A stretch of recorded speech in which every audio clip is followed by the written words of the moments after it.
এতগুলা ব্যাংক লুট হয়েছে, একটা ব্যাংক লুটারকেও ধরতে পারেনি তারা। বরং যারা আসামি ছিল, এই আওয়ামী লীগের দোসরের যে আসামিগুলো ছিল 552 জন আসামি, তারা জামিন দিয়েছে। তাহলে তারা কি সংস্কারের মূলা ঝুলাইছে আমাদের সামনে? আওয়ামী লীগ ঝুলাইছিল মেট্রো রেল আর পদ্মা সেতুর মূলা, আর ডক্টর ইউনূস কি আমাদের সামনে সংস্কারের মূলা ঝুলাইছে?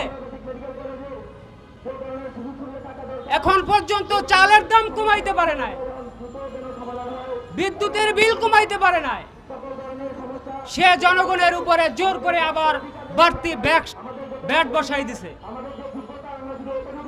তাহলে যারাই পাঠাই মক্কা সেই হয় আজি, যেই বসে ক্ষমতায় সে নিজের স্বার্থ আর করে পেট পূজারি।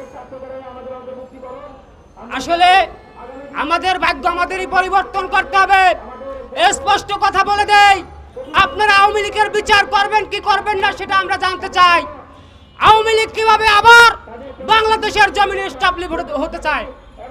কালকেও তারা রিপ্লেট বিতরণ করছে। আওয়ামী লীগ দেশে যেই পরিমাণ নাটক করেছিল আমরা সকলেই অবগত আছি। বিরোধী দল কোনো একটা সভা সমাবেশ করলে সেখানে যে খেয়া বন্ধ করে দিত, লঞ্চ বন্ধ করে দিত, বাস বন্ধ করে দিত। পুলিশের কাছে জিজ্ঞাসা করলে পুলিশ বলতো 1 টাকা খেয়া বরাবর, সেজন্য খেয়া বন্ধ করে দেওয়া হয়েছে। আর খেয়ালার কাছে জিজ্ঞাসা করলে সে বলতো আমাদেরকে এসে বলছে গেছে তুই যদি খেয়া চালাস তুই থাকবি না, তোর খেয়াও থাকবে না। তো এই ধরনের নাটকবাজ একটা প্রধানমন্ত্রীর তার দোসররা এখনো সচিবালয় বসা, দুদকরা কি করে? প্রত্যেকটা আওয়ামী লীগের আমলারা এখনো সরকারি বড় বড় দপ্তরে বসা।